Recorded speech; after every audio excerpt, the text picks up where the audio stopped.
And here we are, right then, game number 2. Without further ado, this is the beautiful thing about caching the recorded games. There is literally zero delay between games. I could go 1, 2, 3, 4, 5 straight after one another if I chose to. Of course, I like to take a couple of seconds between each game to wind down.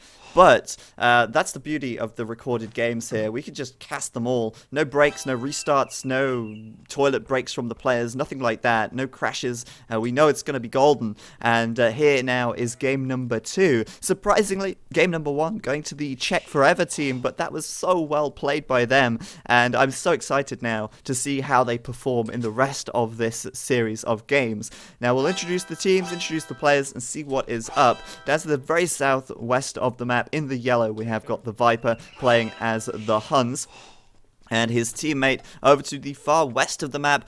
In the grey, we've got the legend, the man, the myth, the legend, Doubt, playing as Japanese. I almost said Foof then for a second, but no, this is Doubt. And it's good to see Doubt stepping in here. Looks like he has replaced NV for this game. And no disrespect to NV, of course, but I think that Doubt may put up a little bit of a better performance in these games. He's certainly more well-known.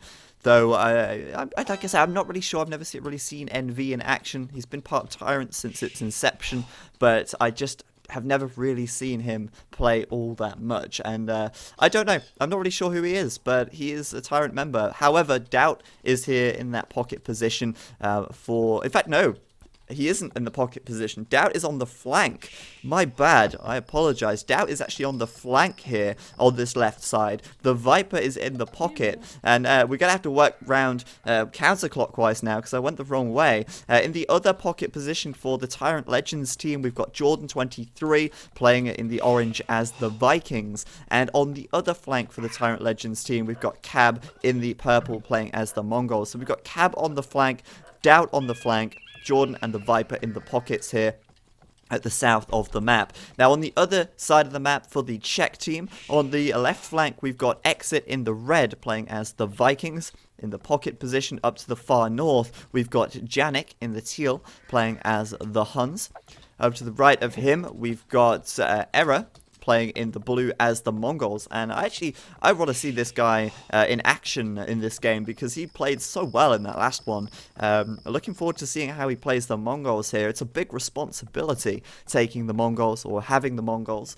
You are required to really step it up for the late game and get this Mangadai out on the field, and I'm looking forward to seeing how Error does that and how the Czech team will perform in the later stages if it's on a more even footing.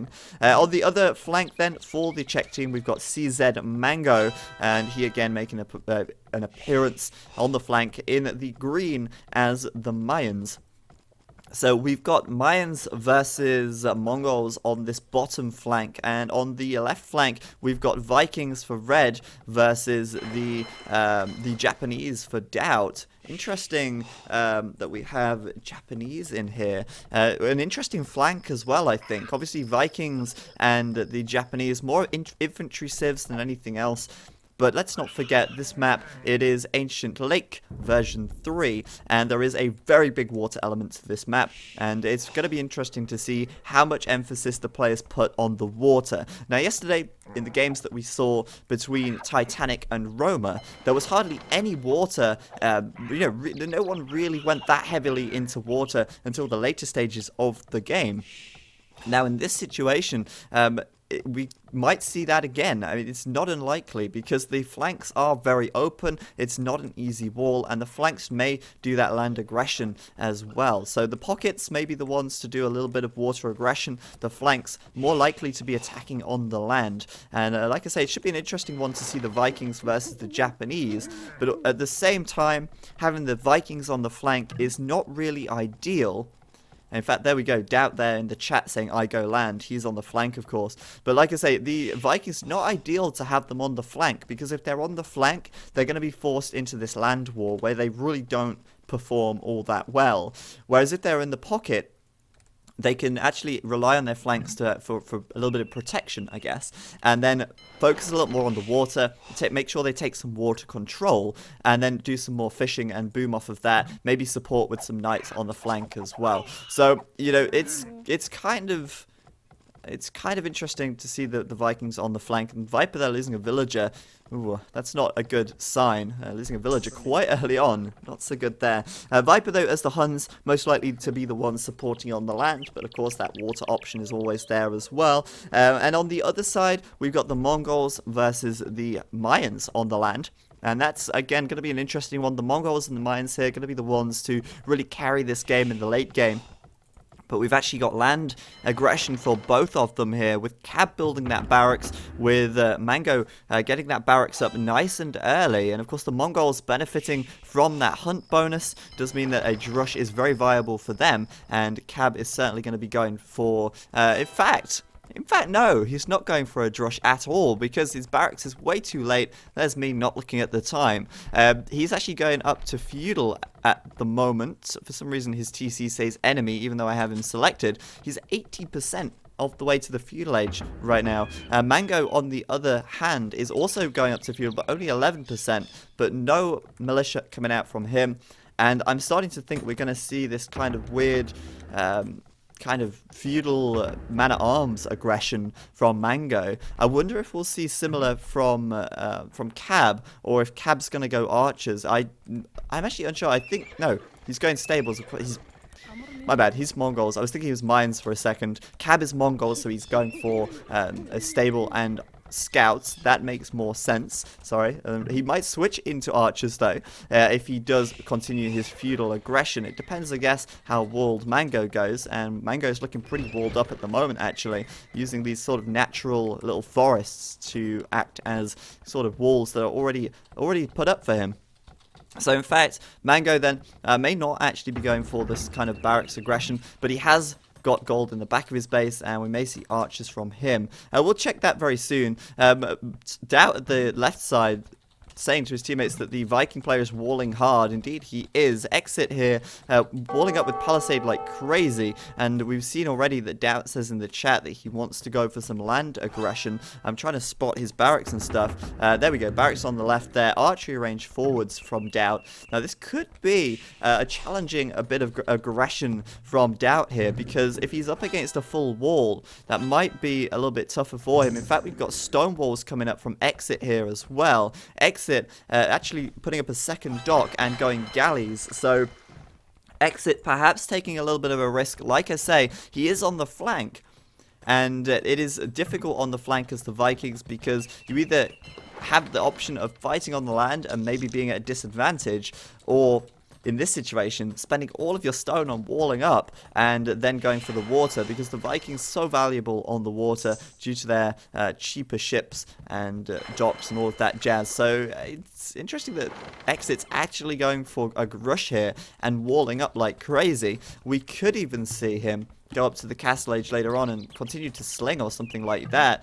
Doubt putting up a tower though on this wall here, and if this wall goes up completely, then Exit probably going to have an advantage over Doubt, because Doubt is not going to get through this stone wall in the feudal age. There's no way he's going to be able to do that. He will need siege to get through the stone wall, and that's going to take him way too long to do. So Doubt investing quite a lot into this forward 2 ranges, a tower and all of that stuff, and that tower is now wasted. It's not going to be able to get down or through these walls. And Exit just needs to finish off this walling as quickly as he can to prevent Doubt from getting through. Now, I've got to say, that's a pretty strong strategy, I feel, from Exit there. Probably better than fighting one-to-one on land at the moment anyway. We'll just see if Doubt manages to get through this, because if Doubt doesn't get through these walls, then Exit might have an advantage overall. Now, Jordan23 is the Viking player for the TyRanT team, and he's sending those galleys out across the map already. He's looking for some water control, water aggression being the Vikings' thing, and it's looking pretty good for the TyRanT guys on the water at the moment. They have taken down that galley there on the left from Exit. They're keeping Doubt's ships, fishing ships, safe and sound. They have pushed Janik away from ships from fishing as well, and this is causing a lot of troubles for the Czech4ever team. Now, Cab seems to be unable to really hit Mango at the moment. Mango's going 2 archery ranges and adding in a couple of spears as well, just so he can stop these scouts in their tracks. But we've got Cab with a full wall off at the front now, and Cab also taking that gold, but he has built a watchtower on that to make sure he keeps himself nice and safe. But at the moment, the Czech4ever team really going to be relying on Exit to win them back the water, because the TyRanT guys are all over the water at the moment, and the water control is going to be pretty significant in the late game especially. It's going to give the team who has it the access to transport around any walls on the flank. They have the opportunity to make cannon galleons and really get a lot of map control with that. And also in the earlier stages of the game, in the Castle Age for instance, they can, or even in the Feudal Age, they can do a huge fish boom. They can make a ton of fishing ships, and they can take full advantage of that fishing that they can get. Now, the Pocket players are now starting to reach the Castle Age. We've got Janik just going up to Castle now. He's playing Huns, and he's a little bit faster up to Castle than the Viper, actually. Viper in this situation is about 40% up. He's the other Hun player. That's why I'm comparing Janik to the Viper here. But Viper has a little bit more fishing going on. He's actually added in a couple more fishing ships there, you can see on the left, with a total of 3, 6, 9, 10 fishes at the moment, compared to Janik, who has just the 3. So Janik not going to have fish, and that's going to cost them a lot of food in the long run. However, he does have the Castle Age upgrade time advantage, and he's going over to this left side to help support Exit on this left flank. Now, Doubt, who is putting the pressure on over here, is still feudal, and if Janik can get through these walls and start killing off these archers and taking out these villagers from Doubt, that could be pretty painful for these guys to deal with. Now, I'm wondering if Exit is planning on the Castle Age at all. No, he's not. He's not got the food income at the moment to get that Castle Age upgrade, and therefore, he is pushed off of water. He's not got any other options here but to put galleys inside of these docks and hope he can push Jordan away. But Jordan seems to have a lot more galleys out at the moment. Janik, though, breaking through those walls of Exit deleting them for him. And Doubt trying to make his way through this wall. It looks like he might actually succeed, bringing villagers forwards and everything to do it. I'm surprised he's got the determination and the patience to break through a stone wall like that. But Janik now going to hit Doubt's eco. Doubt wide open to an attack. He's unwalled back here, and why would he wall? He's the aggressor, of course, not expecting knights to come raiding into his lumber there. Also, we've got Janik's knights here trying to take out that aggression from Doubt. Doubt not going to get in there. 2 villagers going down, trying to build that outpost, and Doubt's just, not going to be able to do a whole lot of damage over here, not with Janik's knights supporting this. Now, at the same time, the TyRanT guys, they might not be looking amazing on the flanks. Like I say, Doubt's not looking great here because he is investing a lot and not getting a lot out of it. On the right side, Cab's unable to hit Mango's eco, it seems, and he's also under a lot of pressure from these knights. But the TyRanT guys have tons more fishing, and this advantage is going to get bigger and bigger. The advantage of the fish is going to become more and more obvious, I guess you could say, as the game goes on. So Mango coming forwards here. Cab now up to the Castle Age as well, making some knights as the Mongols here to try and push this back. And Mango keeping that pressure on both flanks now, doing a good amount of pressure. In fact, we've got some knights from Janik still coming through and still causing troubles in the economies of Doubt and the Viper. Viper, though, going up to 4 TCs here as the Huns, going to be doing a really big boom. And if you have a look at his economy, look at this. Viper's eco right now. How many farms does he have? Let's play Spot the Farms. He has no farms. Why is that? Because he's got so many fishing ships. There are just tons of fishing ships here, bringing in all of that food that he needs to keep villager production going. He's doing bloodlines, and he's going to be starting to make some knights as well now. Though he probably should get some farms or some more food income from somewhere, because at the moment these fishing ships are doing a great job. But they will become more and more inefficient as they have to fish closer and closer to the center of the lake. But Janik looking great on this flank. Doubt's now forced back to his base, giving Exit a little bit more comfort on this flank. And it means that Doubt also having to put up a tower now on his gold pile even. Doubt made it up to castle though, and he can now start getting up those extra town centers. Exit, on the other hand, is still feudal, and he, as I say, is the Vikings. Could start to sling, but it is still advisable, I think, to go up to the castle age before a sling comes in. Cab, though, looking in a spot of trouble here. This TC has been denied. Mango towers coming forwards, and we saw the efficiency of Mango's towers in that first game. It really helped his team, the Czech4ever team, to push in and do a lot of damage. That spearman, though, some reason must be on stand ground or something. I'm not sure. Cab taking a ton of damage, but he is getting a lot of kills on these archers. Error here coming in, but unupgraded knights versus Cab's bloodlines +1/+1 knights means that he will get cleaned up. And Cab with a pretty good defense from that, taking out all of those archers from Mango, taking out all of those knights from Error, and that puts Cab in a, you know, not a bad position. I know he's lost a bit of knights, some knights himself. I know he's had this TC denied, but he's killed a lot of units over here. He's pushed these guys right back, and that is pretty good. That is really good, actually. Now, we've got Exit actually slinging Janik now, so it is the case that the Viking player is going to do the sling here. Janik is the Hun player for the Czech team. He's the one making these knights and raiding TyRanT's eco, and we saw this last game as well. We saw Error doing the raiding, and it was really effective. This time, Janik's the one doing the raiding, keeping the TyRanT guys locked in their bases, trying to clean up his knights, and giving these guys more map control and more, I guess, comfort, you could say, knowing that it's unlikely that you're going to get knights in your base, I guess. I mean, if you think about it, if you're Error and Janik right now, you're booming up, you're the ones in control, you're the ones sending those knights forwards and harassing the TyRanT eco. I would rather have knights in my opponent's economy than have knights in my own. Of course, if you're pulling all your villages inside your town centers and stuff like that, yeah, it's pretty lame to have to do that. It affects your economy quite a way, and it can really hurt after a while. It takes a lot of time and effort to redistribute your villages every time you get raided or whatever. So Mango now defending against those knights from Cab, and Cab's doing a pretty good job on this flank. Finally, though, Mango making it up to the castle age, just getting that crossbow upgrade now, but he's lost quite a lot of crossbows so far. And losing all of those crossbows is pretty painful. All of those archers, is pretty painful.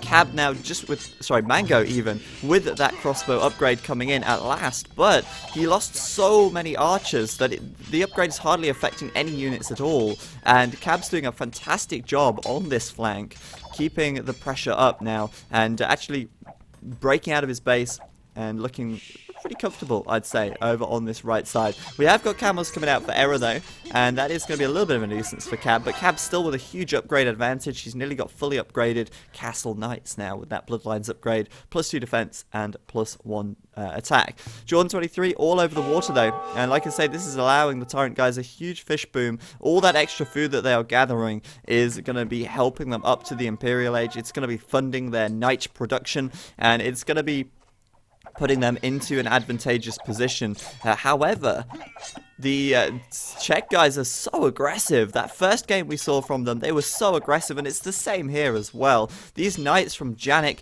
getting into their economies, causing all manner of troubles, and this is kind of annoying. Doubt here losing quite a few villagers, and Janik just running all over his eco, all over his farms, picking off villagers wherever he can, and causing Doubt to just have a pretty horrible game at the moment on this flank. He's continuing to send those knights forwards as well, and he's even hitting Viper's eco from time to time. Now, Viper's not made that many knights, it seems. He's made a few, but he is lacking upgrades as well. He doesn't have that +2 defense upgrade yet, and I can only assume that Viper's up to something else, and that's probably going to be the Imperial Age upgrade.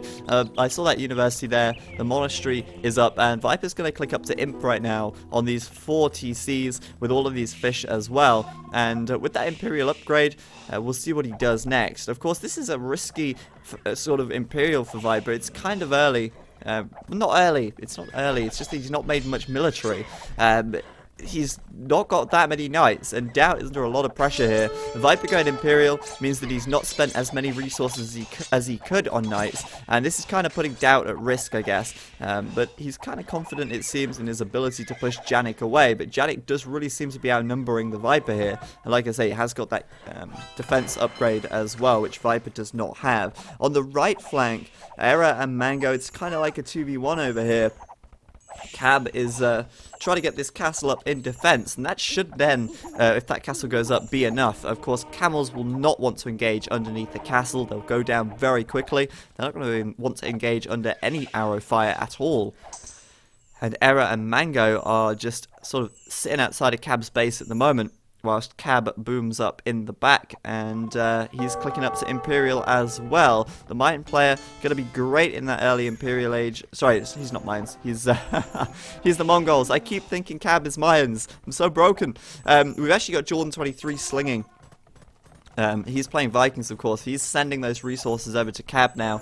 Cab looking to get those castles out, looking to get those Mangudai in production, and make sure he gets those upgrades up as quickly as he can. Castle Age Mangudai really suck, but once they reach the Imperial Age and get the upgrades, they are fantastic. Big fight, though, on this left-hand side. Janik with those knights doing a huge amount of damage. He is 2v1 against Doubt and Viper here, and it still looks like he's coming out on top. Fantastic play by Janik over here, but he is losing a lot of knights against these pikemen. Perhaps a very risky engagement from him, and in fact, Viper is reinforcing, Doubt reinforcing as well, and Janik will have to go back. That is a lot of knights lost, and with those pikes from Doubt, that will push Janik all the way back to Exit's base. Exit, who is still feudal, and those knights are going to be, well, taken care of for the time being. So, bad news for the Czech team on this left side. Viper coming forwards with a castle now. And this is where being the flank player and being feudal is pretty scary when you have an Imperial Age Hun player starting to build castles outside of your walls. It's not going to be long before these walls are taken down by Viper on this left flank, and Viper can just send some Cavalier in. I imagine that Cavalier upgrade is on the way fairly soon. There it is, 60%, and those upgrades coming in at the blacksmith fairly soon as well for Viper here. So this is going to be pretty bad for Exit, and Exit now relying on Janik to keep him safe. Janik, though, is not up to the Imperial Age yet. He just lost most of his knights, and he's also got to face up against pikemen from Doubt on this left flank.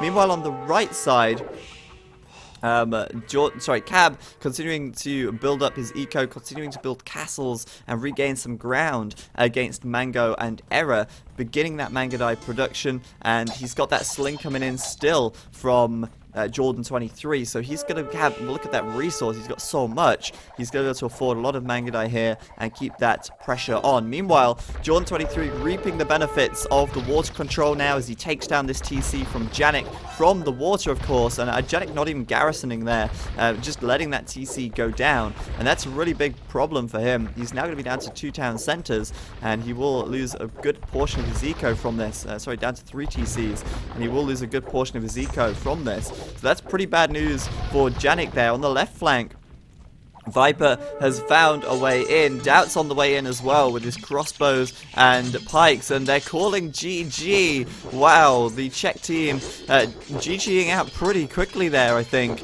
but it's understandable. Viper is, well, has breached these walls. Those Cavalier will soon be Paladin. That means that Exit is going to be losing all of his eco, and he really has no exit strategy in this situation, because the only way to escape his base is through this little choke point here. I guarantee you Viper will be chasing those villagers away. So Feudal Age Exit on the flank, getting taken down very quickly by the Imperial Age Viper, supported of course by Doubt with those crossbows and pikes. Janik not Imperial fast enough. Meanwhile, his eco is being harassed by Jordan's war galleys at the back. And on the right side, you've got Cab with those Mangudai managing to hold off 2v1 with Era and Mango putting on all that pressure. But I think Error was a little bit too far from the Imperial Age there. Oh no, he was Imperial, my bad. But I don't know, I think on this right side, I think Error and Mango probably could have pushed Cab back. But because they lost that left flank, there would be very little that they would be able to do to stop the push coming around the north and moving into Janik space as well. And if you look at the minimap, you can see just how much fish the TyRanT team managed to pull in that game as well. So well played to the TyRanT guys. They're going to get their first point